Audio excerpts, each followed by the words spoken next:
നമസ്കാരം. മലയാളി വാർത്തയിലേക്ക് സ്വാഗതം. ക്ഷേത്രോത്സവത്തിലെ സംഗീത പരിപാടിയിൽ ക്രിസ്തീയ ഭക്തിഗാനം ആലപിച്ചതിൽ നന്ദഗോവിന്ദൻ ഭജൻസിന് നേരെയുണ്ടായ സൈബർ ആക്രമണത്തിൽ പ്രതികരിച്ച വേമ്പിൻകുളങ്ങര ശ്രീ മഹാവിഷ്ണു ക്ഷേത്രം ഹിന്ദു ഐക്യവേദി അധ്യക്ഷ കെ.പി. ശശികല അടക്കമുള്ളവർ എതിർപ്പുമായി രംഗത്ത് വന്നതോടുകൂടിയാണ് ക്ഷേത്ര പ്രതിഷേധം രേഖപ്പെടുത്തി രംഗത്ത് വന്നത്. നന്ദഗോവിന്ദം ഭജൻസ് ക്ഷേത്രത്തിനു വേണ്ടി ഫ്രീ ആയിട്ടാണ് നടത്തിയ പ്രോഗ്രാമായിരുന്നു.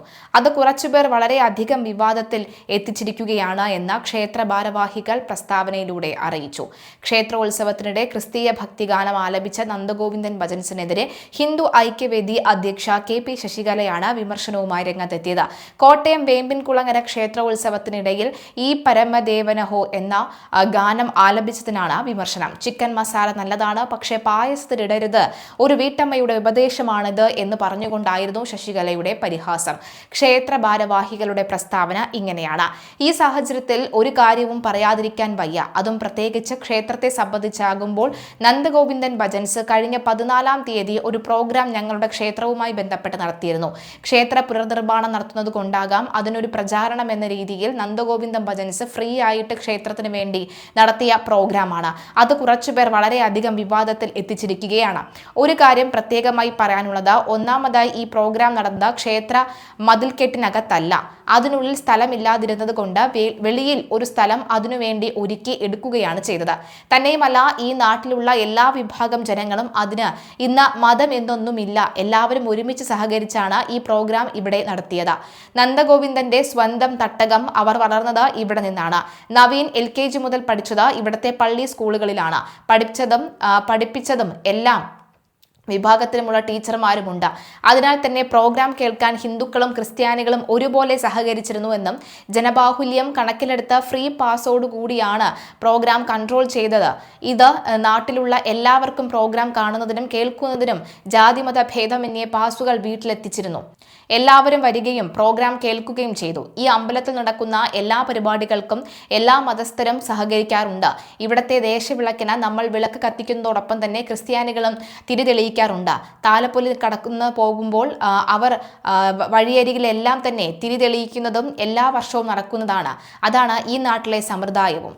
ഈ നാട്ടിലെ ഏകാദയും. അങ്ങനെയുള്ള ഒരു സ്ഥലത്ത് ഇതുപോലെ ഒരു പ്രോഗ്രാം നടന്നപ്പോൾ അവിടെ നവീനെ പഠിപ്പിച്ച അധ്യാപകരും അവരുടെ സുഹൃത്തുക്കളും സഹപാഠികളും അവരുടെ വീട്ടുകാരും എല്ലാം ഉണ്ടായിരുന്നു. അപ്പോൾ അവിടെ അങ്ങനെ ഒരു ഗാനം പാടുന്നതിൽ ഞങ്ങളെ സംബന്ധിച്ചിടത്തോളം ഒരു തെറ്റും കണ്ടില്ല. അതൊരു വലിയ അപരാധമാണ് എന്ന് ഞങ്ങൾ ഒരിക്കലും വിശ്വസിക്കുന്നില്ല. ഈ ഗ്രാമത്തിലുള്ള എല്ലാവരും വളരെ സൗഹൃദപരമായി ജീവിക്കുന്നവരാണ്. അങ്ങനെയുള്ള ഒരു ദേശത്തെ ഇത്തരത്തിലുള്ള ഒരു വിവാദം ഇളക്കിവിട്ട നിലവിലുള്ള സൗഹാർദ്ദത്തെ എല്ലാവരും കൂടി തകർക്കരുത് എന്ന് മാത്രമേ ഈ അവസരത്തിൽ പറയാനുള്ളൂ. ആരുടെയും വിശ്വാസങ്ങളെയോ വികാരങ്ങളെയോ വേദനിപ്പിക്കാനുള്ള ഉദ്ദേശം ഒരിക്കലും ഉണ്ടായിരുന്നില്ല. ഇത് ആരെയെങ്കിലും അസ്വസ്ഥരാക്കി എന്നുണ്ടെങ്കിൽ ആ വികാരത്തെ മാനിക്കുന്നു എന്ന് നന്ദഗോവിന്ദം ഭജൻസ് സോഷ്യൽ മീഡിയ പേജിൽ പങ്കുവച്ച കുറിപ്പിൽ വ്യക്തമാക്കുന്നുണ്ട്. നന്ദഗോവിന്ദം എപ്പോഴും ഭക്തി, ഐക്യം, സംഗീതത്തിലൂടെ ആളുകൾ ഒന്നാകുന്ന ആത്മാവ് എന്നിവയ്ക്കായി നിലകൊള്ളുന്നതാണ്. അത് മാറിയിട്ടില്ല. സംഗീതം നന്ദിയും ആദരവും ബന്ധവും പ്രകടിപ്പിക്കാൻ കഴിയുന്ന ഒരു ശക്തിയാണെന്ന് ഞങ്ങൾ വിശ്വസിക്കുന്നു. അതായിരുന്നു ആ നിമിഷത്തിന് പിന്നിലുള്ള ഏക ചിന്ത. പോസ്റ്റിൽ ഇവർ പറയുന്ന വാക്കുകളാണ്. എന്തായാലും കഴിഞ്ഞ ദിവസങ്ങളിലാണ് ഈ നന്ദഗോവിന്ദൻ ഭജൻസിന്റെ ഈ ഒരു ഗാനം, ക്രിസ്തീയ പാട്ട് ഹിന്ദു ദേവാലയത്തിൽ പാടി, അല്ലെങ്കിൽ ഹിന്ദു ദേവാലയവുമായി ബന്ധപ്പെട്ട പരിപാടിയിൽ പാടി എന്നാരോപിച്ചുകൊണ്ട് നിരവധി കമന്റുകളും പ്രതിഷേധങ്ങളും ഒക്കെ ഉണ്ട്. നന്ദഗോവിന്ദൻ ഭജൻസ് അല്ല, നിങ്ങൾ നന്ദ മറ്റേതോ ഭജൻസാണ് എന്ന് പറയുന്നവരുണ്ട്. നന്ദ കുന്തിരിക്കം ഭജൻസ് ആണെന്ന് പറഞ്ഞവരുണ്ട്. അതുപോലെ തന്നെ ഹല്ലേലൂയൊക്കെ വീട്ടിൽ പോയി പാടിയാൽ മതി എന്ന് പറഞ്ഞവരുമുണ്ട്. അങ്ങനെ വിവാദങ്ങൾക്ക് കൃത്യമായ മറുപടി നൽകുന്നു. ഇത്തരത്തിൽ മതസൗഹാർദ്ദപരമായി, അതായത് ഇപ്പോൾ ക്ഷേത്രത്തിൽ ഒരു ക്രിസ്തീയ ഗാനം പാടിയാൽ ഈ ക്രിസ്തീയ ദേവാലയങ്ങളിൽ ഒരു പരിപാടി വരുമ്പോൾ ക്ഷേത്രത്തിലെ ഗാനവും അല്ലെങ്കിൽ ഹിന്ദു ഗാനവും ഒക്കെ പാടട്ടെ, അങ്ങനെയല്ലേ മതസൗഹാർദ്ദം ഊട്ടി ഉറപ്പിക്കേണ്ടത് എന്നൊക്കെ ചോദ്യവും ഉയരുന്നുണ്ട്.